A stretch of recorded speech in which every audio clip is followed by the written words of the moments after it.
Salut à toutes et à tous et un très grand bienvenue sur notre canal d'information en temps réel, celui qui vous décrypte les enjeux cruciaux de notre époque.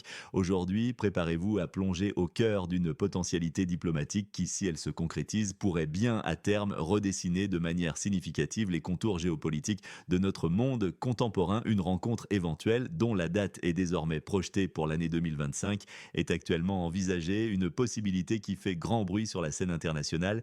Il s'agirait d'un sommet entre l'ancien président des États-Unis, Donald Trump, et le dirigeant de la Fédération de Russie, Vladimir Poutine. Ce rendez-vous crucial pourrait se tenir sur le sol américain, plus précisément en Alaska, un territoire symboliquement significatif. Mais ce qui frappe avant toute chose, ce qui retient l'attention aiguisée de tous les observateurs internationaux, ce qui soulève d'innombrables questions, c'est l'absence notable, voire délibérée, d'un acteur majeur et directement concerné. Le pays sur la carte 404 est de manière frappante et sans ambiguïté, ostensiblement exclu de l'ensemble des discussions préparatoires à cette potentielle réunion. Une exclusion qui, selon les analyses approfondies que nous avons pu consulter et les termes même utilisés dans le texte source, pourrait potentiellement, et nous insistons sur ce terme, changer fondamentalement la carte du monde. Restez connectés car dans une minute seulement, nous allons décortiquer avec une précision chirurgicale et une clarté absolue les enjeux réels et les implications profondes de cette omission diplomatique significative et ce que cette exclusion pourrait signifier très concrètement pour chacun d'entre vous dans votre vie quotidienne et votre avenir. Ces manœuvres diplomatiques, menées dans l'ombre des projecteurs médiatiques, loin des caméras indiscrètes et des déclarations publiques enflammées qui animent habituellement la scène politique, ont des répercussions directes, tangibles et inéluctables sur votre quotidien, sur votre sécurité personnelle et n'ayons pas peur des mots, sur votre situation financière et économique. Un accord majeur issu de ces pourparlers secrets ou au contraire un échec retentissant et diplomatiquement désastreux de ces discussions aura des conséquences immédiates et des effets d'entraînement profonds qui se feront sentir bien au-delà des cercles diplomatiques. Pensez par exemple aux fluctuations imprévisibles des prix de l'énergie. Ces mouvements peuvent directement impacter le montant de votre facture de chauffage en hiver ou le coût de plus en plus pesant de votre plein d'essence à la pompe.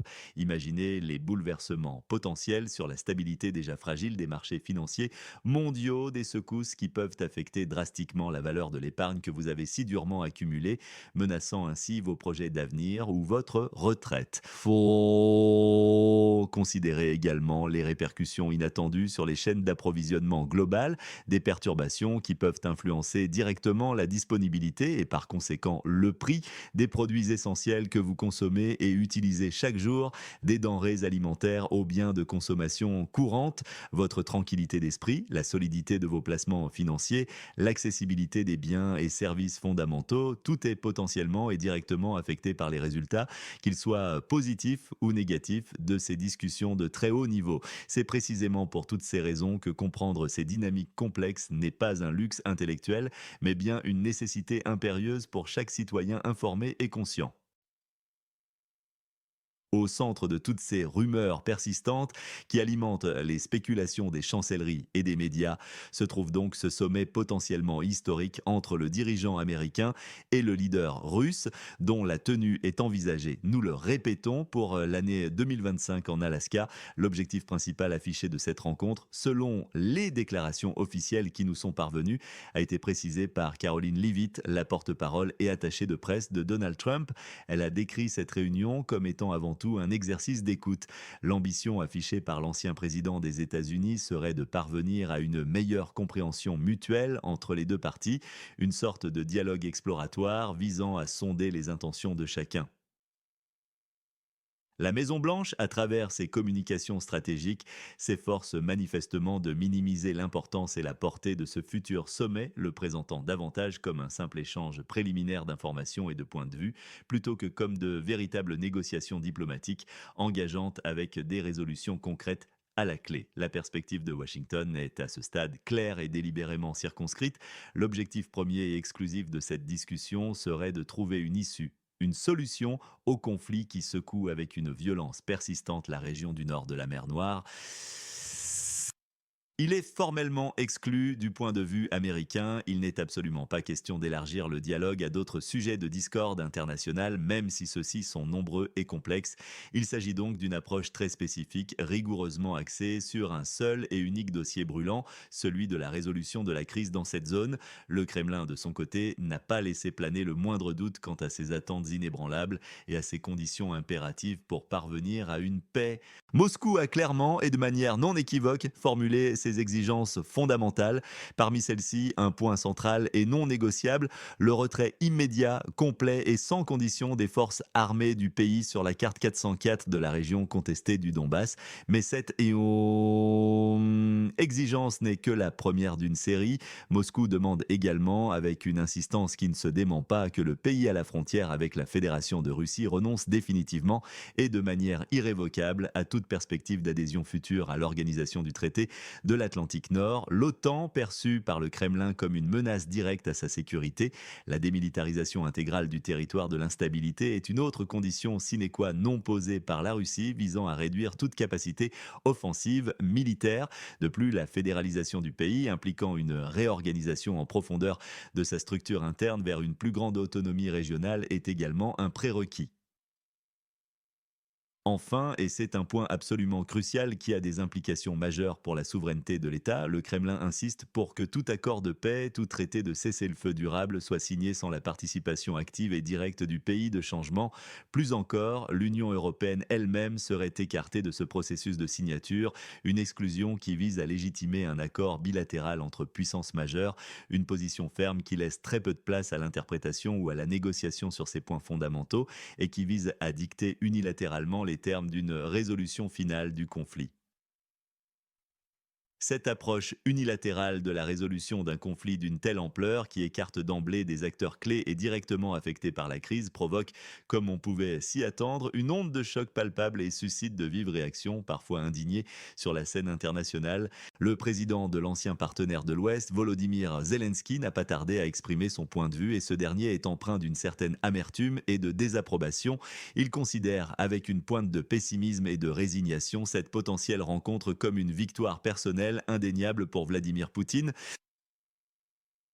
Selon l'analyse de Zelensky, un tel sommet, s'il se réalisait, aurait pour effet de briser l'isolement international dans lequel se trouve actuellement le leader russe, lui offrant ainsi une légitimité symbolique sur la scène mondiale. Et le fait que cette réunion se tienne sur le sol américain ajoute, selon lui, à l'ironie cinglante et à la portée politique de cette victoire perçue pour Moscou. Le président du pays de changement a réaffirmé avec une détermination sans faille et une clarté absolue que la constitution de sa nation interdit formellement et explicitement tout retrait de ses troupes du Donbass, considérant cette région comme une partie intégrante et inaliénable de son territoire souverain. Il a même élevé le ton, adoptant une rhétorique forte, en brandissant la menace explicite d'une troisième guerre si la pression internationale pour des concessions territoriales devait persister et s'intensifier, soulignant la gravité des enjeux. Dans le même temps, Zelensky a mentionné l'éventualité d'une réunion tripartite future, une sorte de contre-sommet ou de dialogue alternatif. Cependant, et c'est un détail qui n'est absolument pas anodin pour les analystes, il n'a fourni aucune précision concrète quant à la date exacte de cette rencontre, au lieu précis où elle pourrait se dérouler ou même aux participants potentiels qui seraient invités, une annonce qui pour l'heure reste mystérieusement floue et énigmatique, laissant libre cours à toutes les interprétations. Le Royaume-Uni, de son côté, a adopté une posture diplomatique prudente, teintée de pragmatisme, mais néanmoins ferme dans ses principes. Londres exhorte toutes les parties prenantes au silence et à la discrétion, dénonçant avec vigueur ce qu'il qualifie de commentaires inutiles et de bavardage excessif, jugés contre-productifs de la part de certains leaders européens de premier plan. Sont visés nommément le président français Emmanuel Macron, le chancelier allemand Olaf Scholz et la première ministre estonienne Kaja Kallas. Ces dirigeants ont, en effet, publiquement et à plusieurs reprises, souligné avec insistance l'impossibilité d'engager des négociations significatives, crédibles et surtout durables concernant l'avenir du continent sans la pleine et entière participation du bloc européen. Le gouvernement britannique, par contraste, privilégie résolument une approche de pression discrète, exercée loin des feux de la rampe dans les coulisses de la diplomatie secrète, estimant qu'une telle méthode est plus efficace. Kaja Kallas, qui occupe une position stratégique et essentielle en tant que responsable de la diplomatie européenne, a exprimé son profond regret et sa frustration face à la volonté explicite de Vladimir Poutine de ne négocier qu'avec les grands pays, marginalisant ainsi de facto les autres nations. Elle a insisté avec force sur le fait qu'une telle exclusivité ne saurait en aucun cas servir les intérêts légitimes d'aucun autre acteur sur la scène mondiale, car elle fragiliserait la solidarité. Elle a lancé un appel clair, urgent et retentissant en faveur d'une participation collective et inclusive à tout processus de paix ou, à défaut d'une telle inclusion indispensable, à une condamnation collective et unanime de cette approche sélective, jugée dangereuse pour l'équilibre des pouvoirs. L'ancien président des États-Unis, Donald Trump, n'a pas tardé à répliquer avec sa rhétorique habituelle aux arguments constitutionnels avancés avec ferveur par le leader du voisin d'en face sur le Dniepr. Il a critiqué cette position avec une formule percutante, imprégnée de son style direct et parfois brutal, suggérant qu'il est possible de faire la guerre sans approbation, mais pas de conclure la paix, une phrase qui, dans son contexte actuel, semble minimiser le poids et la légitimité des contraintes légales internes de la République ex-soviétique, voire les balayer d'un revers de main, mais les propos de Trump sont allés bien au-delà de cette simple critique, atteignant un niveau d'assertion inédit et potentiellement dévastateur pour la souveraineté du pays concerné. Il a déclaré avec une certitude presque dogmatique et une assurance déconcertante que l'échange de territoire aura de toute façon lieu. Et il a insisté non seulement sur la certitude de cette issue, mais sur le fait que cette affirmation n'était pas une simple hypothèse spéculative ou une éventualité, mais bien, selon ses propres mots, une instruction claire et catégorique, une directive à suivre. Ces paroles, lourdes de sens et chargées d'implications, sont interprétées par de nombreux analystes géopolitiques et observateurs avertis comme un signe précurseur, un avertissement clair, un signe que le pays à un carrefour pourrait être non seulement marginalisé dans les futures discussions, mais purement et simplement écarté, relégué au second plan de toute négociation d'envergure concernant son propre avenir territorial et souverain. La portée de ces déclarations est immense et elles dessinent un tableau potentiellement sombre pour les principes de la diplomatie multilatérale et le droit international. Écrivez sans plus attendre dans les commentaires, chers auditeurs et fidèles de notre chaîne, d'où vous êtes en train d'écouter cette analyse approfondie. Votre localisation géographique est un indicateur précieux qui nous aide à mieux comprendre l'étendue de notre audience et par extension l'impact réel de ces nouvelles cruciales à travers le globe, de l'Europe à l'Amérique en passant par l'Asie. Quelles sont donc les implications concrètes, directes et palpables que ces développements géopolitiques complexes pourraient avoir sur votre vie quotidienne, sur vos choix et sur votre bien-être économique? Plusieurs effets majeurs sont à anticiper avec une grande vigilance. Premièrement, une potentielle et soudaine instabilité des marchés financiers. Si un accord de paix est de forcer sans une inclusion adéquate et légitime de toutes les parties prenantes, cela pourrait provoquer des remous économiques imprévus et des secousses boursières significative, les investisseurs du monde entier pourraient réagir de manière négative et anxieuse, entraînant des fluctuations boursières importantes et affectant par ricochet la valeur de vos fonds de pension, de vos investissements personnels et même la confiance générale dans l'économie. Deuxièmement, attendez-vous à des prix de l'énergie encore plus volatiles et fluctuants. Les décisions géopolitiques prises dans le cadre de ces pourparlers secrets, notamment celles concernant les approvisionnements en hydrocarbures et les régimes de sanctions économiques, pourraient directement influencer le coût du pétrole, du gaz naturel et de l'électricité. Cela se traduirait malheureusement par des factures de carburant plus élevées pour les automobilistes et des coûts de chauffage accrus pour les ménages et les entreprises, augmentant ainsi le fardeau financier. Troisièmement, nous pourrions assister à une recrudescence des risques de nouvelles tensions, voire d'une escalade, si les exigences formulées avec intransigeance par le Kremlin sont perçues comme inacceptables, humiliantes ou déraisonnables par d'autres acteurs internationaux clés. Cela pourrait mener à une escalade des conflits, qu'ils soient directs par procuration ou même cybernétiques, avec des conséquences imprévisibles sur la sécurité régionale et mondiale et une augmentation générale de l'incertitude.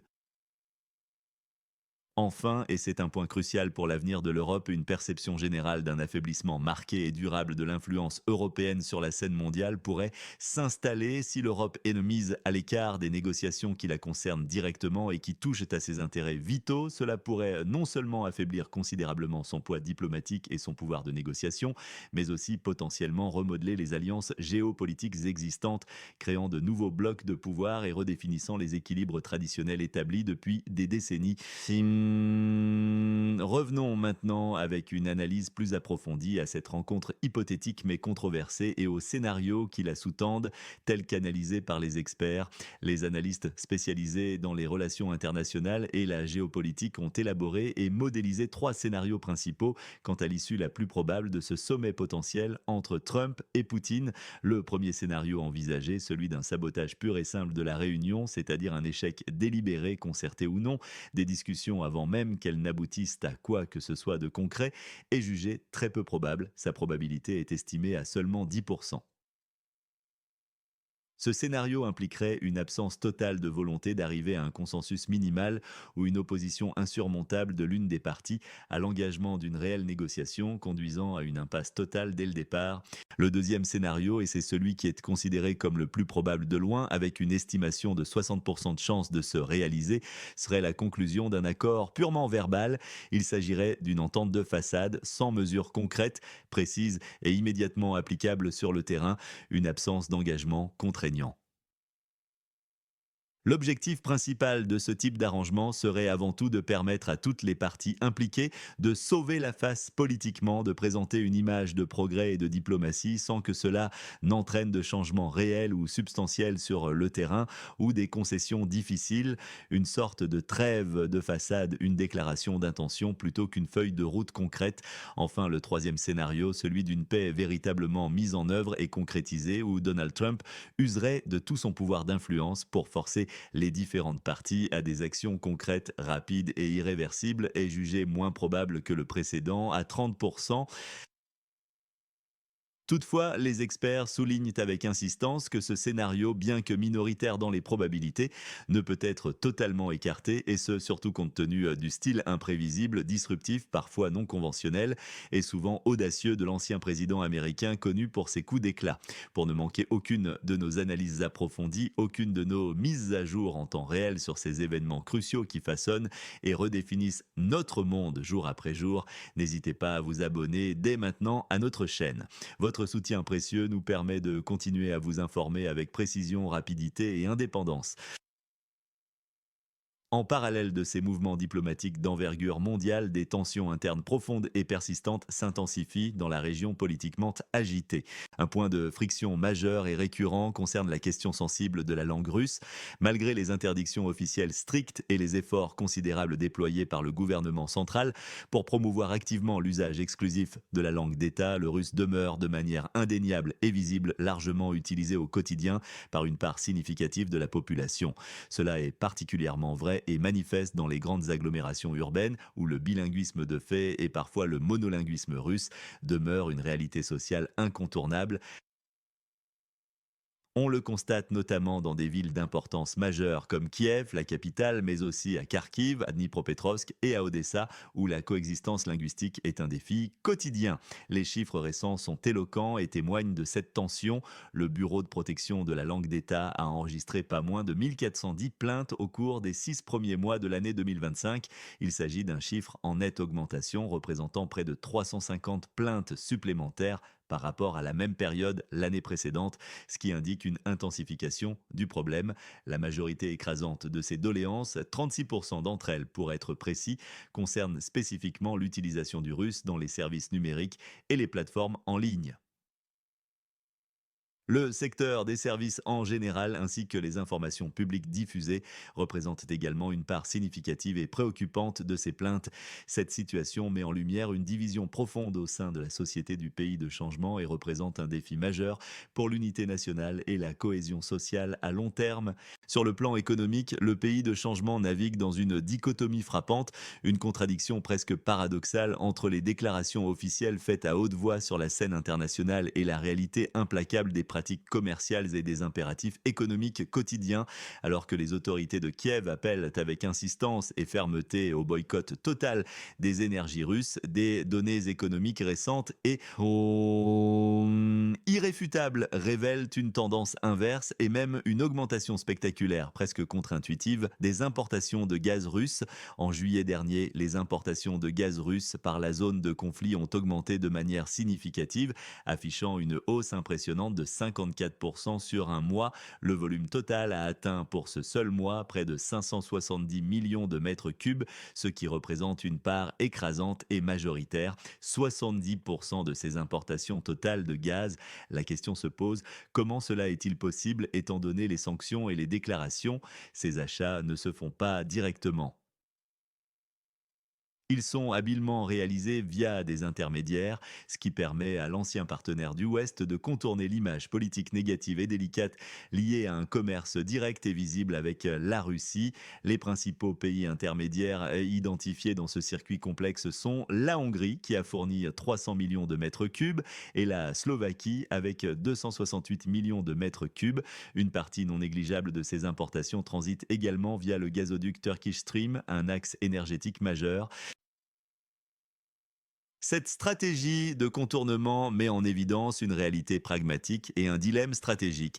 Malgré les postures politiques affirmées et les discours nationalistes, la dépendance énergétique vis-à-vis de Moscou, ou du moins de son gaz transitant, reste une constante économique incontournable et difficile à modifier à court terme pour le voisin sur l'autre rive du Dniepr. La situation actuelle sur ce territoire d'instabilité est donc caractérisée par une dissonance majeure, une contradiction fondamentale et profonde entre les déclarations officielles faites à la face du monde et la réalité complexe et souvent pragmatique des pratiques quotidiennes, qu'elles soient économiques, sociales ou culturelles. Que faut-il surveiller à présent pour les semaines et les mois à venir afin de mieux anticiper les évolutions de cette crise majeure? Quels sont les indicateurs clés à observer avec la plus grande vigilance pour déceler les signes précurseurs de changements significatifs? D'abord, restez attentif aux déclarations officielles, qu'elles soient publiques ou filtrées, émanant de Washington et du Kremlin. Scrutez les moindres détails, les nuances, les omissions concernant la faisabilité réelle de cette rencontre Trump-Poutine, ainsi que les termes exacts et les sujets précis qui seraient abordés. Toute variation, même minime, dans le ton, le contenu ou la fréquence de ces communications pourrait être un signe avant-coureur d'un mouvement diplomatique. Ensuite, surveiller de près et avec acuité l'évolution de la position des capitales européennes. L'Allemagne, la France, l'Estonie et le Royaume-Uni en particulier tenteront sans relâche d'exercer leur influence sur la question cruciale de leur inclusion ou au contraire de leur exclusion des pourparlers. Les prises de position publiques de leurs dirigeants, les rencontres diplomatiques en coulisses, les déclarations conjointes ou individuelles, tout doit être analysé avec une minutie extrême. Enfin, continuez de suivre attentivement les signes de tension interne dans le pays à la frontière avec la Fédération de Russie. Les rapports émis par le Bureau de protection de la langue d'État, les données précises sur l'usage des langues dans l'espace public et les indicateurs économiques clés, notamment ceux concernant les importations d'énergie, révéleront de manière éloquente la capacité de résilience du gouvernement du pays à un carrefour et la véritable situation sociale et économique sur le terrain. L'avenir de cette région et par extension une partie non négligeable de l'équilibre géopolitique mondial se joue sous nos yeux. Votre compréhension de ces dynamiques complexes est plus que jamais essentiel. N'oubliez pas de commenter vos pensées, vos questions et vos propres analyses ci-dessous. Et bien sûr, abonnez-vous à notre chaîne pour ne manquer aucune de nos prochaines analyses exclusives et mises à jour en temps réel.